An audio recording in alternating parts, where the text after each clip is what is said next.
Hi, welcome to the Times of Israel's daily briefing. It is Thursday, January 23rd, and I'm Jessica Steinberg. I'm speaking today with Times of Israel founding editor David Horovitz. Hi, David. Good morning. Hey, Jessica. How you doing? It is day 475 of the war. Israel has told Hamas it expects hostage Arbel Yehud to be among the next freed hostages, which is slated to take place on Saturday, this coming Saturday. This is as top officials are gearing up for the second phase of the hostage talks that are meant to take place on the 16th day of the ceasefire. In a bit of good news, Yuval Raphael, survivor of the Nova massacre, will represent Israel at the 2025 Eurovision Song Contest. We'll talk about the hostage releases, the upcoming hostage releases, the farewell to Herzi Halevi, the Palestinian Authority's role in post-war Gaza, and a little bit about the inside story of this hostage deal and ceasefire that we're currently in the midst of. David, let's talk about the week that we're in, the hostage releases that took place on Sunday, and of course, as we're looking towards Saturday in 2 days and the release of the next 4 female hostages, living hostages. We're seeing the fact that these 3 hostages have come back and seem to be okay. We're hearing bits of the reunion pieces, and of course, we're looking ahead to Saturday and who those 4 hostages will be. What are the expectations on that front for us? And of course, looking ahead to the next stage of the ceasefire. So as all of this unrolls, what are you thinking about as we approach Saturday and the unknowns of Saturday? Well, it's an incredibly fraught process, Jessica, obviously. Immense stakes, the nation holding its breath. I mean, that's the kind of thing that people say when they're being melodramatic. But I do think the nation on Sunday had hearts in mouths, and I think every stage of this is harrowing. And in a way, Sunday's first releases, I mean, they were fantastic. A process had gotten underway and people were coming out and they were alive. And, I wrote about this at the time and we've all commented on it. These 3 young women seemed to be, they were walking, they looked relatively healthy. The rapidity with which, along with the emotion and tears, that there were smiles, hearing, as we have heard, some cases secondhand, how one of the hostages who came out, Emily Damari, was apparently so incredibly supportive of at least one of the other hostages when they were together. Since they've been out, the families saying they're in so much better shape than we could have imagined. This is wonderful. At the same time, they are the first 3 of more than 90, of whom we know that several dozen, hopefully the lower the better, obviously, are no longer alive. But so we have 4 who are supposed to be released on Shabbat, and as you say, there's supposed to be 4 women. There's supposed to be 4 living women. We know that Israel is now asking that the final, as you said, the final female civilian hostage be among them. It's not so straightforward. Apparently, perhaps because, all the caveats, it may be that she is being held by Islamic Jihad and therefore getting her out is slightly more complicated rather than people who are held by Hamas. Lurking underneath all of this are things that we have not said because nobody wants to say them, about what we are learning simply or will learn by who comes out at what stages. We understand Israel has insisted, that doesn't mean that it will be the case, insisted that living hostages be released first. Does that mean living hostages in the whole category? And therefore, by definition, if we get to the stage where men are being released, does that mean any other women or children, and I want to put this so delicately, who have not been released by then? What conclusions should we draw? And the whole country is thinking in these terms. So it's, thank God, we're seeing hostages come out alive, and an awareness that every day holds a potential new twist, and that even the process of that release on Sunday, and I'm sure most people listening to this or watching this saw it. I don't know what was planned, right? This was a daylight handover. That's atypical if you take your mind back to November 2023, right? These things were done at night. Hamas people went to a square in Gaza City, a show of strength, It seemed to me, at least, that they were setting up to have some kind of grandiose ceremony, but there were large crowds and it was all very unruly. And in the event, there was an extremely hurried, fraught, rapid handover there, a few steps from one vehicle to another. And mercifully, it passed off successfully. But even those moments were, for people watching, never mind, I mean, as the three have said themselves, we are told, pachad mavet, as they say in Hebrew, they were scared to death at the moment of that transfer. So, you cannot stress too highly the sensitivity and the potential joy and potential heartbreak around every aspect of this process. Right. Heart and mouth, as we say, right? That's how it felt for all of us watching it. And then this week, I know as a reporter who's been speaking to these families, no one really wants to speak this week. They don't really have the words. Those who are not even on the list yet, or for instance, Agam Berger, who is one of the surveillance soldiers and is potentially one of the four. She's a young violinist and, as I said, a surveillance soldier. So, for instance, tonight at Hostages Square, there's a challah making event, where basically a prayer event, where they are praying and hoping that she will be one of the names, but they don't know yet. And seemingly we won't know. We won't know until that next moment on Saturday. Just sticking with the hostages for a moment, there we have on our pages, we have this inside story of how the hostage deal and the ceasefire came to be. Of course, many hostage families keep on crediting President Donald Trump and his administration for pushing this through even before the inauguration. What were you gathering from the inside story that we were running on our pages and the behind the scenes of it all? Yeah, I think the piece that we have, much of which is Reuters reporting, including from Qatar and from Egypt, I don't see any doubt at all that the then imminent return of the now sworn in again President Trump was a major factor, and the degree to which, and this is borne out in the story, the two administrations, the outgoing Biden administration, the incoming Trump administration, the fact that they work together really closely. I think at the inauguration, Steve Witkoff, who was Trump's point person, the Middle East envoy who was in Qatar, I think he went over to Biden and said thank you to the outgoing administration for the degree to which they allowed him to get involved. At the same time, Trump issuing vague threats of hell to pay if this process had not begun. I'm sure that was a factor. I don't have any doubt about it. There are all kinds of potential leverages, I imagine, and the unknown when it comes, for example, to the relationship between Qatar and the United States, and the United States under Trump. I think it's pretty credible, as our Jacob Magid has reported, I'm sure he's talked about on the podcast, that Steve Witkoff coming to Netanyahu's office on a Shabbat morning, when Netanyahu really didn't think that he would be meeting with anybody on a Shabbat morning. And, well, I'm on my way, Prime Minister, and we need to talk. And the report by Jacob that certainly diplomats involved have suggested that Witkoff got more movement out of Netanyahu than, in that one meeting than previous protracted efforts, shall we say, by Biden administration officials. All the elements came together. The fact that Hezbollah is so weakened, the fact that Sinwar is dead, and Hamas is very, very keen on a ceasefire as it hopes to be able to rebuild itself. I mean, this is not a good deal by any standard for Israel. It's not an easy deal. The benefits are, the obvious, saving the lives of civilians who were failed by the state and kind of renewing that contract between a leadership, a political and a military leadership, and its public and its people to protect the people. But it's not an easy deal.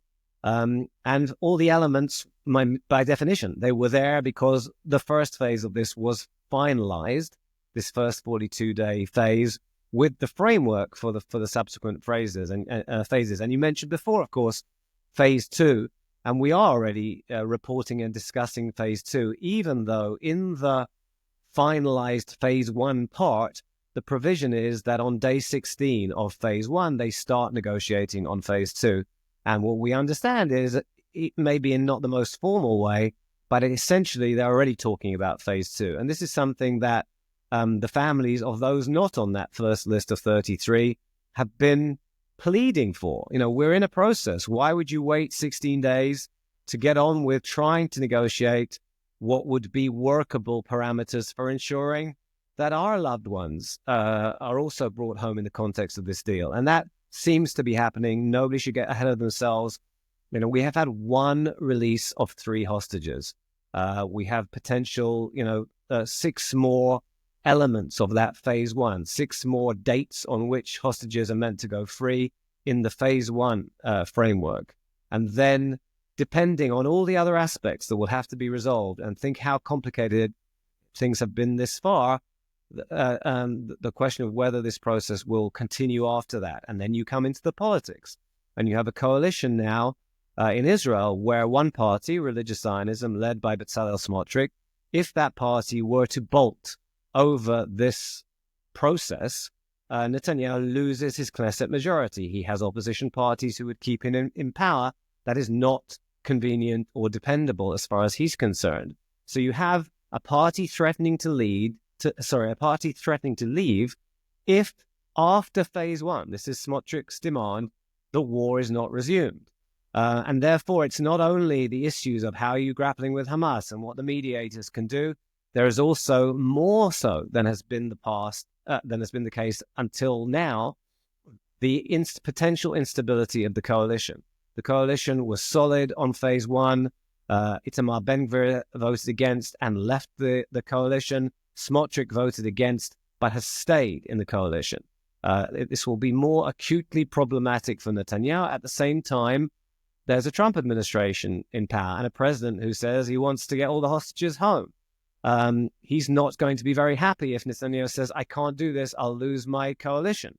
On the other hand, Smotrich thinks that with Trump as president, lots of other policies he supports, certainly including an expansion of settlements in the West Bank, maybe even some ongoing Israeli presence in Gaza. He will think, my cause is going to be better off now that Trump is president. Do I really want to bring down the coalition or destabilize the coalition?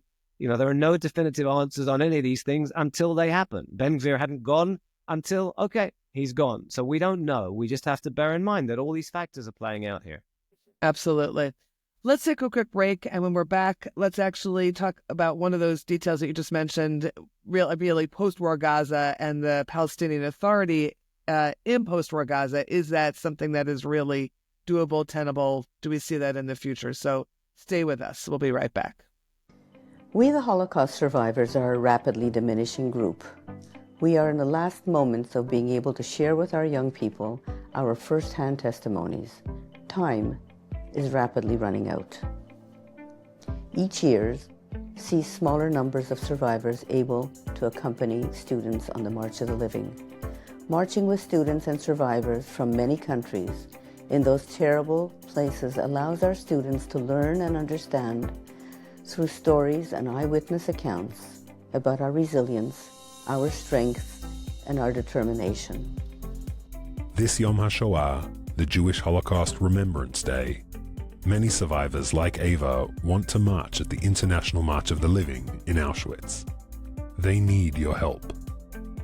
To sponsor a survivor on the March of the Living, go to motl.org.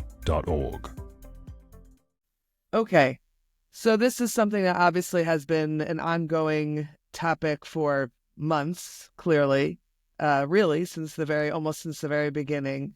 We're covering it right now on our pages, and the Palestinian Authority trying to take this caretaker role in a sense in post-war Gaza. Who really knows what Hamas will be at the end of the ceasefire?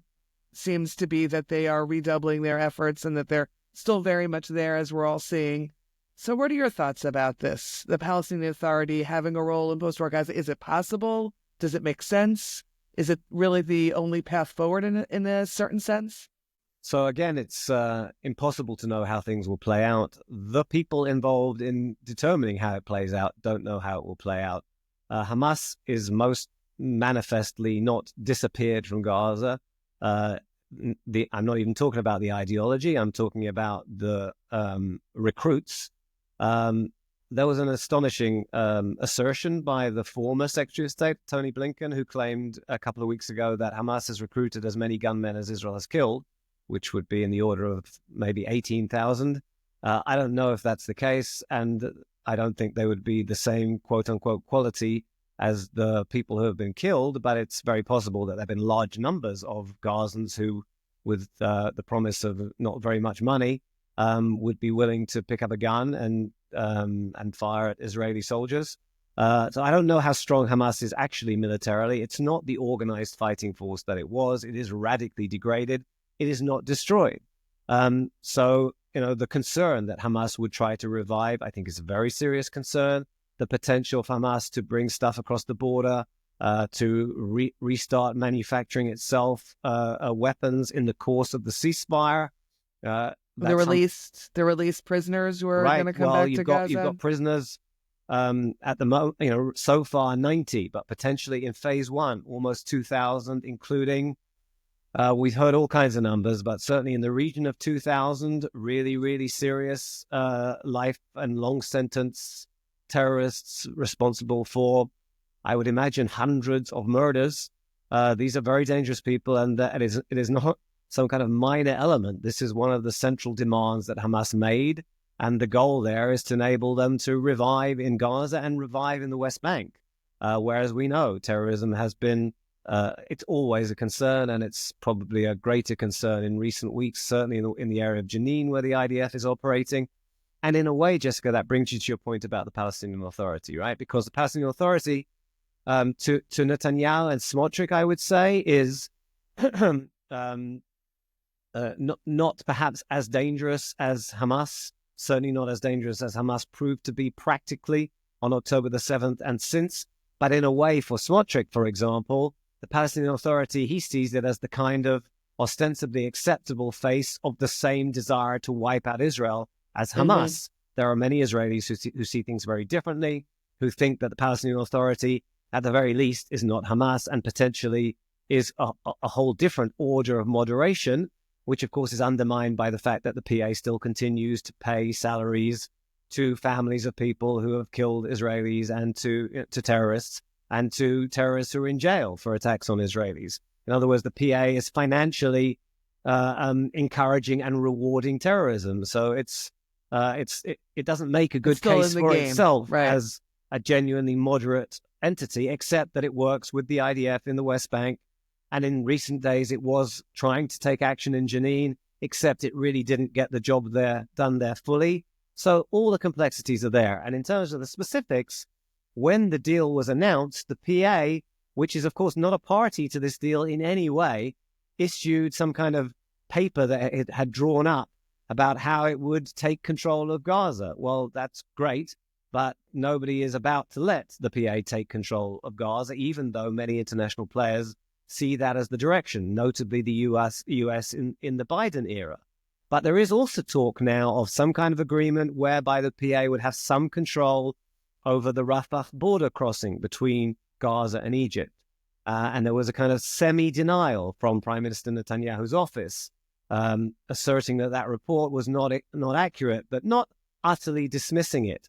I mean, there is so much nuance and no little disingenuity, right, about how this is presented. Netanyahu, for example, insists that this deal does not essentially require Israel to withdraw from the Philadelphia corridor all along the Gaza-Israel border. I can only say that a natural reading of this deal, as far as we understand it, certainly does provide. It requires Israel to leave Philadelphia by day 50 of the process. If you abrogate the process before that, that's something else. But that's what the deal states. And yet the Prime Minister says he's not obligated to do that. So it's complicated. It's not black and white, because if the deal is no longer in force, then I suppose you could say you're no longer required to do that. And remember, again, the Israeli assertion is to some extent confirmed in the United States, that if it's clear that these talks on phase 2 are going nowhere, or if Hamas breaches the deal, or if Israel considers the situation to be radically unsatisfactory, there is ostensibly considerable American support for a return to fighting at an early stage. And again, that's why we're talking about this and we're looking ahead, but literally day by day and even hour by hour, you don't know until things have happened. Right. Which really brings us to our last topic and the early farewell to Herzi Halevi, the IDF chief of staff, who took responsibility for his errors that led to October 7th and has, as you wrote, for the last 16 months been doing seemingly everything he can to correct or make up for those mistakes and to take responsibility. And now he's leaving in March. And what does that mean for us? What do we think it means for us? Does it?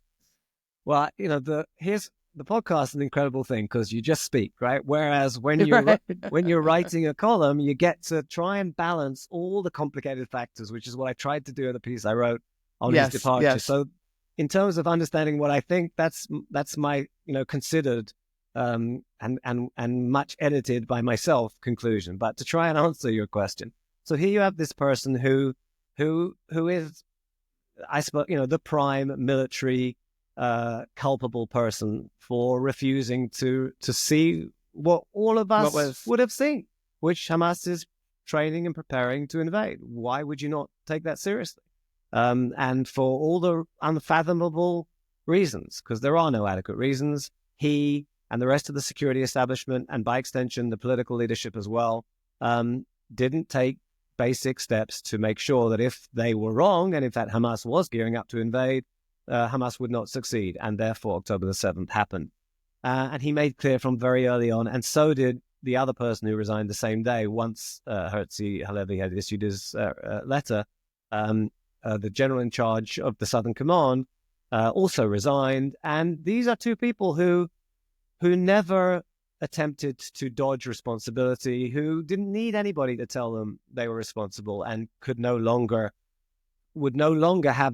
be able to look back on a proud military career. It would always be overshadowed by this, and organized the fight back and did everything they could to try to ensure at the very least that it doesn't happen again, to try to take the war to the enemy from the very early stages. They were extraordinarily tenacious at the beginning, and it will not obscure what had happened on October the 7th. And it's in that context that he departs, and he said that he carries the failure with him every minute, and it will never leave him. And that this is not a cynical person at all. No. This is somebody who his whole life has been spent trying to protect Israel, and who failed in the worst way that has happened to Israel. I would say one thing, David, just to interrupt you for a moment. It's so interesting to me. We all call him Herzi. I don't know him. We all refer to him as Herzi, as sort of like his nickname, a warm nickname, one that we still use when we refer to him. And I find that so fascinating in Israeli culture, that even though he had this massive failure, that he is still thought of with a lot of warmth and belief. And I think there is a sense of believing in him now after all of these months, because he, as you said, so tenaciously tried to amend for everything that happened. Maybe. I think he's not seen as a cynical figure. He's not seen as somebody who is trying to skew anything. And also the fact that it's the army of Israel. It's not some remote authority that let the public down. It's our army. And this person with that first name that we all know at the helm of it's that there isn't the distance, I think, that you would have in armed forces in many other countries. It's just, we are all the army. We've all done the army to some extent in the last 15, 16 months. Tens of thousands, hundreds of thousands of Israelis who were not centrally occupied with being in the army have been so because they're in the reserves. This is our army, and this was the person at the head of it. And no, I don't think there's hatred for Herzi for that failure.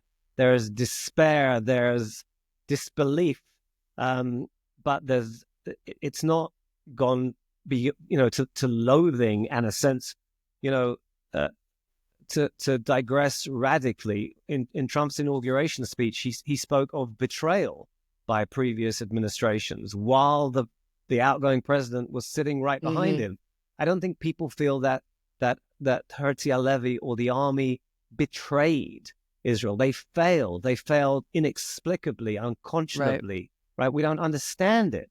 But was it, that was something he said. No, nobody should have any, because there are lots of conspiracy theories that are peddled, including by people who want to try and shift all blame to the military as opposed to the military echelon, and especially Netanyahu, who is in charge of all of it, and who is the, on whose desk the buck stops, right?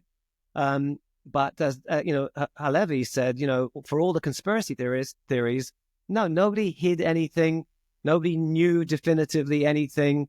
No, he didn't say, but this is one of the allegations, that in some way there were people on the Israeli side who the false and unfounded allegation of somehow cooperating to enable this. Of course not. And people don't think that. And just in terms of how it plays out now, so two things. First of all, there has to be a new chief of staff. Halevi is stepping down in early March. That means the person who's meant to replace him, the sooner that person is selected, the longer the potential overlap and necessary handover, effective handover. Here's what we're up against. Here are the things that, I don't think any of the three candidates, we know there are three, none of them are outside the framework of knowing a great deal already. But that's not the same as being the ultimately responsible person. So there'll be a choice rapidly, I think, probably within not many days. All of the three candidates that are being interviewed by Defense Minister Katz are deemed, I don't have inside knowledge of this, but deemed to be reputable and proper candidates. And then, of course, there's Herzi did this, what is Netanyahu going to do? So Netanyahu has resisted a state commission of inquiry, which has the power to subpoena witnesses and issue recommendations. I don't see that he's going to shift on that. And that's what Israel has needed, because most importantly, to know what went wrong and make sure it can't happen again. And Netanyahu, of course, has resisted resigning. He's not called elections. There are a lot of complications regarding what you might demand of the prime minister, because an election process takes you out of, this is a man who's already on a criminal trial at the same time as he's supposed to run the country. He has health issues. He has coalition issues. And so now he's going to call elections, which means he's running for his political life at the same time as he's running the country. That's not an easy, that's not an argument to make or a demand to make without understanding the implications of it. But sooner or later, at the very least, the prime minister will need to seek a renewed mandate from the people or lose that mandate. And there are plenty of very compelling arguments that say it should be sooner rather than later. And the notion that because Herzi Halevi has now said, I'm going, Netanyahu should more so say, I am responsible. There needs to be a state commission. I would say that's what he should say. And sooner rather than later, when it's not going to be damaging to Israel, you need to go back to the country. And, if you want to carry on despite your responsibility for October the 7th, then at the very least, the public has to vote freely and choose to have you continue to be responsible for its national fate, or choose somebody else. And that process you don't see starting as a consequence of the chief of staff doing what was necessary, which is stepping down. Yeah. Much remains to be seen, but yes, doesn't seem like we're there yet. Okay, I think we're going to call an end to this daily briefing. Thank you, David. It's been good to see you, actually, and as we record this. Thanks, Jessica. Take care. You too. And thanks to all of you for listening to the Times Visuals Daily Briefing. We'll be back again tomorrow with another installment. This episode is produced by the Podwaves. Any comments you have, email us, podcast@timesofisrael.com. Until next time, take care and be well.